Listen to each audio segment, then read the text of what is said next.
once heard voices in his head and turned them into symphonies that defined a generation.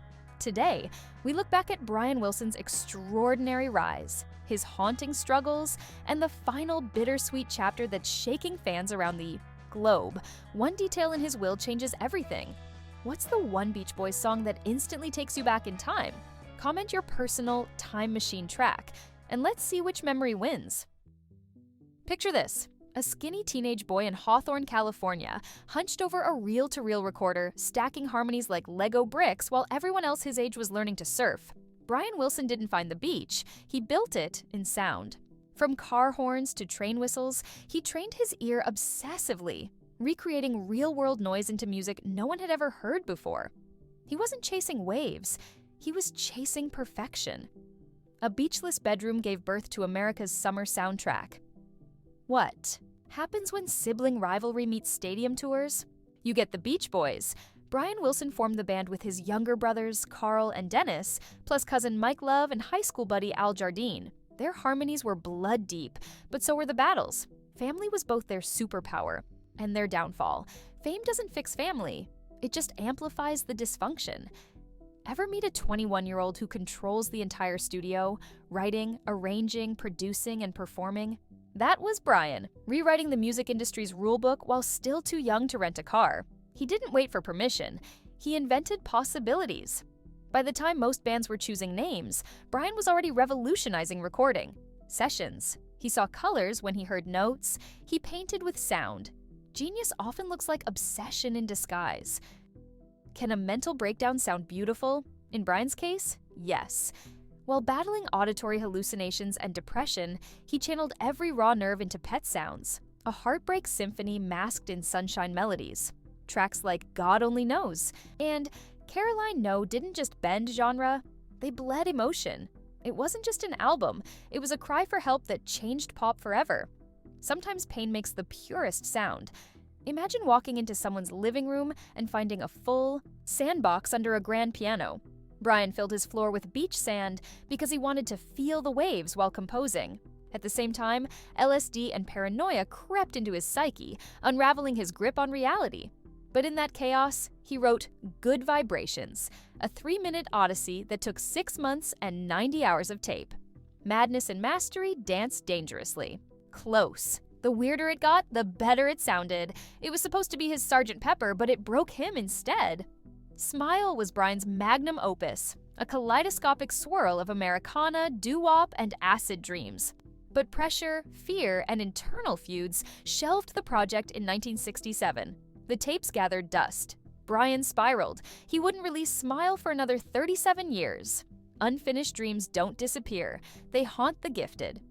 What if your therapist also controlled your career, your money, even your food? That was Dr. Eugene Landy, brought in to save Brian Wilson, but soon accused of manipulating every aspect of his life. He prescribed meds, dictated schedules, and even took co-writing credit on songs.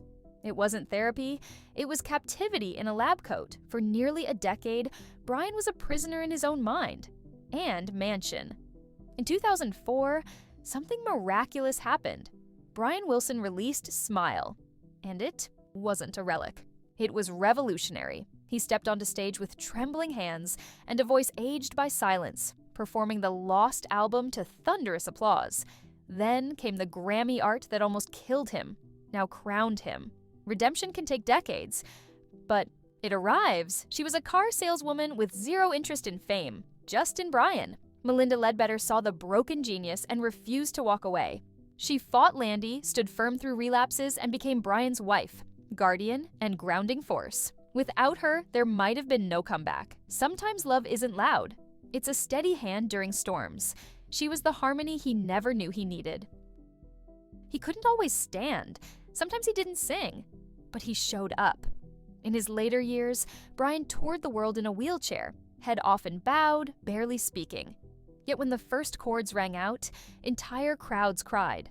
Some said it was sad, others called it heroic. When music is your soul, the stage becomes your sanctuary. Even silent, Brian made sound matter. In 2007, beneath the chandeliers of the Kennedy Center Honors, Brian Wilson was finally given the respect he'd quietly earned for decades. President George W. Bush called him a rock legend as Paul McCartney, Barbara Streisand, and generations of stars stood to applaud. And when God Only Knows echoed through the room, there wasn't a dry eye. Even power pauses to honor purity. His music crossed oceans and aisles. As the spotlight dimmed, so did Brian's public presence. He retreated to private life, his battles with mental illness still present, but softened by time, family, and therapy. No big statements, no scandals, just soft exits. He didn't need volume anymore. His legacy did the talking. Fading Gently is its own kind of finale. He lived the last verse in peace. What's your favorite hidden gem from Brian Wilson's catalog? Drop it below. We're building the ultimate fan-curated playlist to honor his legacy. Brian Wilson passed away peacefully in his sleep, surrounded by family. No drama, no spectacle. Just silence, a rarity in a life built on sound. His death at 82 wasn't shocking, but the emotional shockwave, immense. From Hollywood to hospital, radios, a collective hush followed. Some legends fade. Brian harmonized his goodbye. When his will was revealed, fans and insiders did a double take. Instead of funneling everything to family or industry trusts, Brian left a significant portion of his estate to a nonprofit supporting mentally ill musicians. He knew the pain. He funded the cure. It wasn't charity, it was a message. Even in death, he composed hope in major keys. He started with sun, surf, and radios. He ended with orchestras and eternal influence. Brian didn't just shape pop music, he transformed it into emotional architecture. Each Beach Boys song had layers most never noticed until life hit hard. Fun, fun, fun on the surface. But underneath, melancholy brilliance wrapped in harmony. Paul McCartney once said Pet Sounds knocked him sideways, directly inspiring Sgt. Pepper. Taylor Swift called Brian a reminder that vulnerability is powerful. Kanye West sampled him twice, across genres, generations, and egos. Brian stood alone, the silent architect behind everyone's sound. Legacy isn't measured by sales, it's measured by who you move. Brian moved the greats. If he could leave one note behind, it might be this: be weird, stay broken, turn the voices into music. Brian didn't hide his mental illness. He worked with it, fought it, created through it. To young artists, you don't need to be okay to be brilliant. Your flaws are frequencies. Tune them. Every summer, BBQ, every convertible drive, every first kiss. Brian's music scored those moments, whether you knew it or not. With him gone, the beach feels quieter, but his songs still play like waves. We don't outgrow Brian Wilson. We grow into him. Listen again. You'll hear things you missed. Brian Wilson didn't just create music. He opened emotional doors for millions.